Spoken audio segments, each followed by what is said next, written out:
যদি ঢাকা মেডিকেলে এরকম কোনো ঘটনা ঘটে, আপনি কি ঢাকা মেডিকেল বন্ধ করে দিবেন? এভার কেয়ার, স্কয়ার, বড় বড় হসপিটালগুলো সবগুলো কি বন্ধ করে দিবেন? এখন একটা রোগীর ক্ষতি হয়েছে কারো গাফিলতির কারণে, এই জন্য মালিক পক্ষ বা হসপিটালকে যদি দায়ী করা হয়, তাহলে বাংলাদেশে হয়তো সামনে 5-10 বছর পর আর কোনো হসপিটাল খুঁজে পাওয়া যাবে না। সম্প্রতি আদ্দিন হসপিটালের যে লাইসেন্স বাতিল করা হলো, এই হসপিটালের লাইসেন্স বাতিলের আপনারা কি পক্ষে?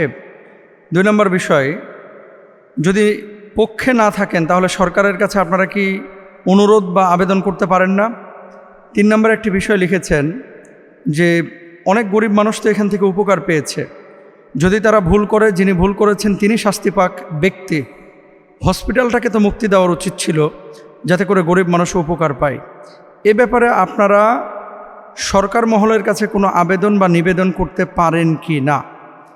দেখেন, জাতীয় কোনো ইস্যু তৈরি হলে আলেম ওলামার কাছে একটা ডিমান্ড কিন্তু থাকে যে জাতীয় ইস্যুগুলোতে সরিয়ে যেমন কথা আমরা বলি, তদ্রূপভাবে মানুষের কল্যাণে, মানুষের হিউম্যানিটেরিয়ান কোনো পারপাস যখন ক্রিয়েট হয়, তখন সেই জায়গাগুলোতে কথা বলা, এটা কিন্তু একজন খতিবের, একজন বক্তার, একজন ইমামের নৈতিক দায়িত্ব। সেই হিসেবে অনলাইনে এই প্রশ্নটি আমার কাছে পাঠানো হয়েছে। আমি 2টো বিষয় এখানে প্রথমত বলতে চাই। 1 নম্বর বিষয়, শরীরের কোনো একটা জায়গায় যদি ফোড়া ওঠে তাহলে ওই অঙ্গটা কিন্তু আমরা কেটে ফেলাই না, আমরা ফোড়াটার অপারেশন করি বা ফোড়াটাকে নিরসন করার চেষ্টা করি, তাই না? ধরেন মাথার ওপরে ফোড়া হয়েছে, আমরা কি মাথা কেটে ফেলছি? না। এখন অন্যায় আদ্দিন হসপিটালে যারা কর্মী ছিলেন, আমি তো এই ঘটনা ঘটার আগেও তো প্রতিবাদ করছিলাম। মানে আমার ছেলেকে নিয়ে গেছিলাম আদ্দিনের ওই যে বসুন্ধরা শাখায়, নিয়ে যাওয়ার পরে দেখলাম যে তার পা কেটে গেছে, ফিনকি মেরে রক্ত বের হয়ে গেছে। আমি বাচ্চাটাকে নিয়ে দৌড়াদৌড়ি করতেছি, তো এত স্লো, আগে রক্ত বন্ধ করবে নাকি আগে টিকিট নিয়ে এখান থেকে ওখানে, ওখান থেকে ওখানে, তো ওর তো আরও ব্লিডিং হচ্ছে। পরে আমি রেগে গেছিলাম। আমি যে কথাটা বলতে যাচ্ছি যে কর্মীর দোষের কারণে, ডাক্তারের খামখেয়ালির কারণে, নার্সের খামখেয়ালির কারণে, অথবা নিচের কোনো এই কর্মকর্তাদের খামখেয়ালির কারণে কোনো একটা ঘটনা যদি ঘটে, এই জন্য পুরো প্রতিষ্ঠানকে দায়ী করা যদি হয়, তাহলে বাংলাদেশে অসংখ্য হসপিটাল, অসংখ্য প্রতিষ্ঠান, অসংখ্য অর্গানাইজেশন কিন্তু ধরা খাবে। আপনি ঢাকা মেডিকেলে এমন ঘটনা ঘটেছে না অতীতে? রাজশাহী মেডিকেলে ঘটেছে না? ওই রংপুর মেডিকেলে ঘটেছে না যে ডাক্তারের অবহেলার কারণে অথবা ভুল চিকিৎসার কারণে? এমনও তো ঘটেছে যে দাঁত ব্যথা একটা আর একটা দাঁত তুলে ফেলে দিচ্ছে। এগুলো তো অহরহ ঘটনা ঘটছে। এখন কথা হচ্ছে যে যদি এই ধারাবাহিকতা চলতে থাকে, দেখেন আমরা আইনের শাসনের প্রতি এবং রাষ্ট্রীয় শাস্তি যেগুলো নিয়ে নেওয়া হয় কোনো প্রতিষ্ঠানের ব্যাপারে বা ব্যক্তির ব্যাপারে, সেগুলোর কিন্তু আমরা পক্ষে, কিন্তু বন্ধ করার আবার বিপক্ষে। কারণ কি, 250 টাকায় একজন বিশেষজ্ঞ ডাক্তারের কাছ থেকে চিকিৎসা নেওয়া, এটা কিন্তু একজন সাধারণ মানুষের জন্য খুব হেল্পফুল।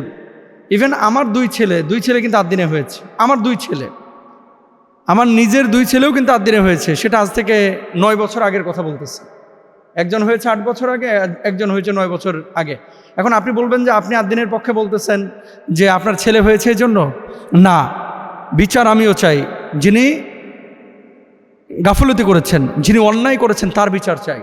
এখন প্রতিষ্ঠানের যদি বিচার করা হয় তাহলে অসংখ্য মানুষ কিন্তু ক্ষতিগ্রস্ত হবে। এই জন্য সরকারের কাছে আমাদের আকুল আবেদন যে বিষয়টা পুনর্বিবেচনা করার জন্য, এবং যারা দায়িত্বশীল তাদের কাছে আমরা অনুরোধ করব যে এরপরে যদি ঢাকা মেডিকেলে এরকম কোনো ঘটনা ঘটে, আপনি কি ঢাকা মেডিকেল বন্ধ করে দিবেন? ল্যাবেইডে এমন ঘটনা ঘটেছে অতীতে, এমন বলতে স্বজনরা বলেছে যে তাদের খামখেয়ালির কারণে আমার রোগী মারা গিয়েছে।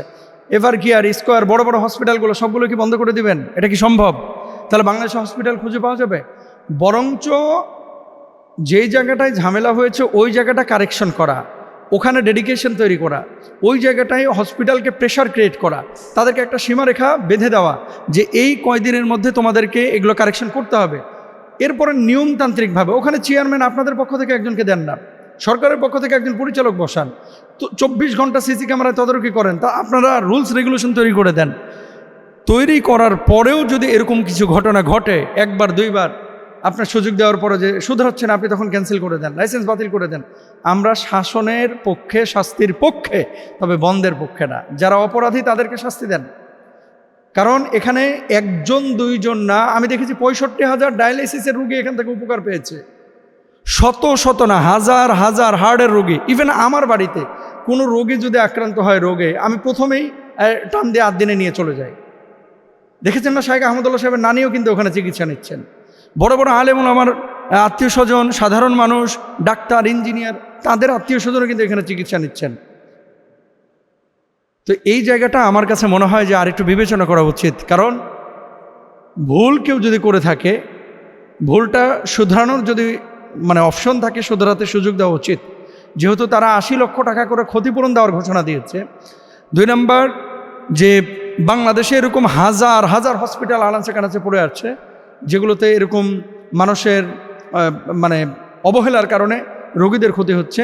তো এখন একটা রোগীর ক্ষতি হয়েছে কারো গাফিলতির কারণে, এই জন্য মালিক পক্ষ বা হসপিটালকে যদি দায়ী করা হয়, তাহলে বাংলাদেশে হয়তো বা সামনে 5-10 বছর পর আর কোনো হসপিটাল খুঁজে পাওয়া যাবে না, যদি সবার লাইসেন্স এরকম বাতিল করে দেওয়া হয়।